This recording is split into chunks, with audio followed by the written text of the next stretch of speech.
Buat kalian yang suka sekali menggali mengenai mitologi dan juga peradaban-peradaban lampau, pasti kalian menemukan dari zaman Sumeria sampai zaman mana-manapun, peradaban manapun, terdapat yang namanya kultus matahari atau penyembahan terhadap matahari.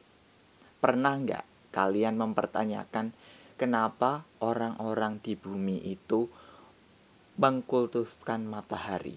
Kenapa mereka menganggap matahari itu sangat penting? Selain karena alasan matahari adalah sumber kehidupan di bumi, kemudian matahari membantu pertumbuhan gandum, jagung, juga menghidupi ternak-ternak, binatang ya. Selain itu ada esensi lain, ada alasan lain kenapa manusia sangat menghormati matahari. Ini alasannya dapat kita ketahui jika kita membuka diri untuk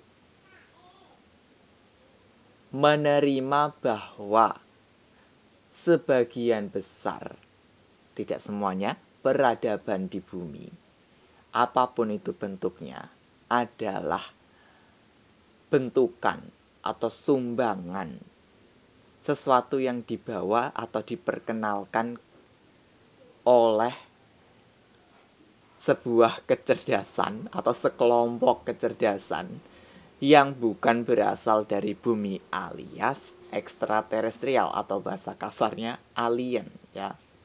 Sesuatu makhluk entitas yang berasal dari luar bumi. Sejauh yang saya teliti mengenai ekstraterestrial manapun mereka tahu, mengenal yang namanya sistem spiritual, tapi sistem spiritual atau religi mereka itu sangat berbeda dengan kita, sangat berbeda dengan masyarakat bumi.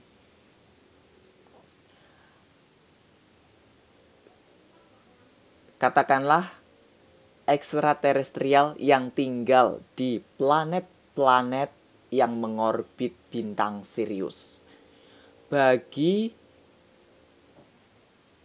ekstraterestrial tersebut ada satu entitas atau keberadaan yang mereka anggap sebagai sang sumber. Dan sang sumber tersebut memiliki pengejawantahan material, yaitu bintang atau matahari yang menjadi pusat tata surya mereka. Nah, itu ya. Jadi,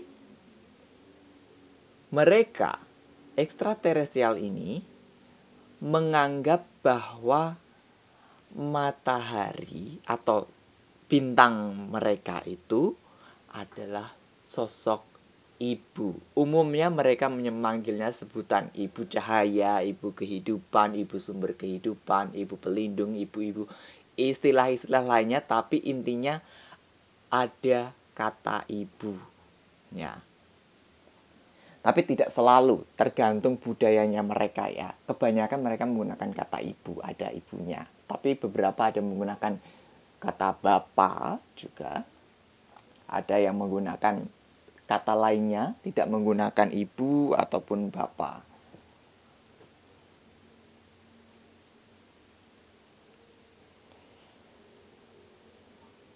Nah, itu adalah budaya mereka, budaya dari ekstraterestrial tersebut. Mereka memiliki spiritualitas atau religi di mana mereka terhubung dengan sang sumber yang mengejawantah sebagai bintang Sirius, kesadaran bintang Sirius, bukan bintang secara materialnya ya, tapi kesadaran, karena bintang, planet itu juga memiliki kesadaran, dan kesadaran bintang atau planet itu dia lebih dekat, posisinya lebih dekat dengan sang sumber yang merupakan melingkupi semesta itu ya. Nah, itu kembali ke tradisi mereka, itu budaya mereka, itu sistem kepercayaan mereka, religi mereka, sorry belibet. Jadi ketika mereka turun ke bumi dan membantu peradaban manusia, mengajarkan seni ini, seni itu, mengajarkan spiritualitas yang begini, yang begitu, otomatis mereka juga mengajarkan spiritualitas yang mereka miliki dari kampung halaman mereka ya. Karena mereka meninggikan, memuliakan kesadaran agung, pribadi mulia yang mewujud sebagai bintang ya, bintang pusat tata surya. Mereka juga mengajarkan hal tersebut kepada manusia dari zaman mungkin sebelum peradaban settle ya, atau sebelum peradaban itu berbentuk koloni-koloni atau berbentuk kerajaan-kerajaan. Mungkin saat masih banyak sekali manusia yang berburu dan meramu, bertani, tapi masih peradabannya belum terlalu maju. Mereka diajarkan bagaimana caranya untuk terkoneksi, terhubung dengan kesadaran agung, pribadi mulia yang mengejawantah sebagai matahari atau pusat tata surya kita. Dan ini sekedar intermezzo, berdasarkan kosakata yang ada dalam mungkin sebutannya kamus ekstraterestrial ya, dalam tanda kutip, yang saya ingat karena saya pernah hidup sebagai ekstraterestrial dan juga saya memiliki ingatan tertentu mengenai sistem bintang sistem bintang kita. Dalam ingatan saya, sistem bintang kita disebut sebagai Ma'ari Amadi ya. Saya sudah pernah membahasnya di video sebelumnya, Ma'ari Amadi, tapi ada juga entitas ekstraterestrial lain menyebutnya Nakur atau Nukur ya.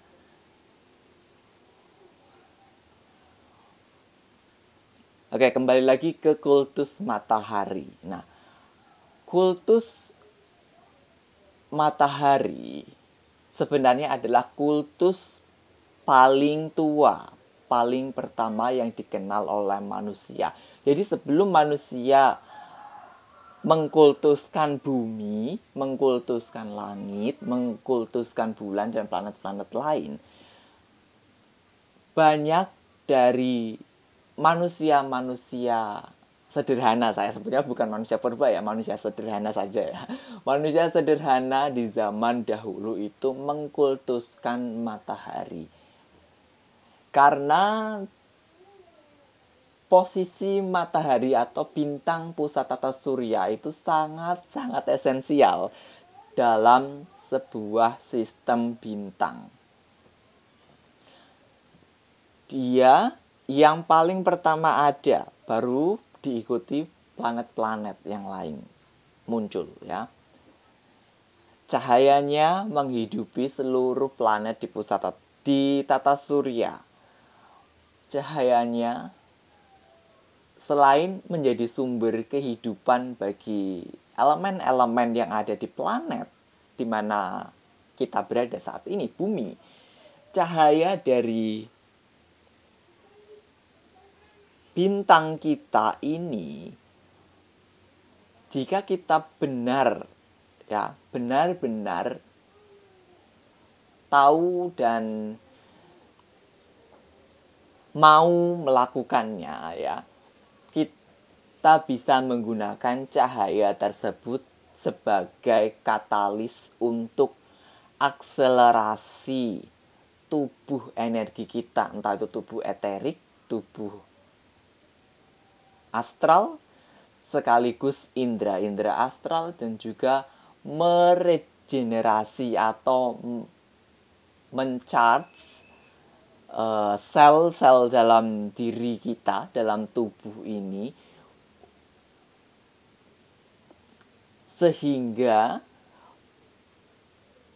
setiap sel itu terisi dengan partikel cahaya, yang mana cahaya tersebut terkoneksi langsung atau merupakan simbolisasinya cahaya langsung dari sang sumber, seperti itu ya. Tapi sayangnya di zaman-zaman berikutnya, ketika manusia sudah mulai mengenal peradaban, tradisi, mereka menciptakan agama monoteisme, kemudian yang namanya penyembahan atau kultus matahari ini dikutuk, dimusyrik-musyrikan, disyirik-syirikan, dikatakan sebagai menduakan Tuhan.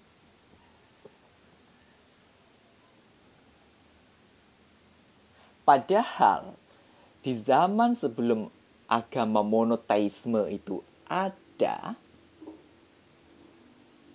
matahari atau sistem bintang atau bintang menjadi pusat tata surya itu sudah ada sebelum sistem agama apapun di bumi ini ada. Artinya dia adalah sosok leluhur, sosok nenek moyang, sosok Tuhan yang kelihatan, yaitu matahari. Di planet kita, ketika kita mendongak ke atas, kita bisa melihat matahari, yaitu pengejawantahan Tuhan di alam yang paling rendah ini, yaitu matahari. Baru setelahnya ada langit, ada bulan, ada bumi, gunung, bla bla bla bla, dan lain sebagainya. Jika kita cenderung mendinai atau menyangkal keberadaan Tuhan yang tampak di depan mata kita, itu kita menyangkalnya.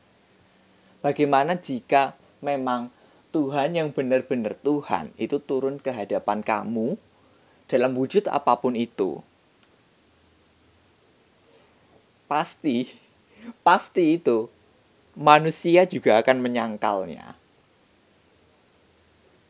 Nah, itu sifatnya manusia yang hidup mengandalkan pada tubuh fisiknya, mengatakan bahwa tubuh fisiknya inilah aku. Kemudian melandaskan semuanya, semua yang ia jalani dalam kehidupan itu pada cipta rasa karsa dan juga egonya. Padahal dia tidak menyadari bahwa dirinya itu, tubuh ini, itu kesadaran rendah, diri rendah. Dia mampu melakukan apapun itu bukan karena daya dari sang kesadaran agung, melainkan dari cipta rasa karsa dan juga ego. Dan dia mengatakan ketika jalannya yang dia pilih itu berdasarkan kehendak bebas. Begitu ya. Oke, saya rasa cukup sampai di sini. Semoga apa yang saya bagikan ini bermanfaat dan bisa membuka wawasan kalian, meluaskan kesadaran kalian, dan juga kalian bisa menemukan kebenaran kalian sendiri. Jadi jangan hanya menumpang, jangan hanya mengiyakan kebenaran orang lain.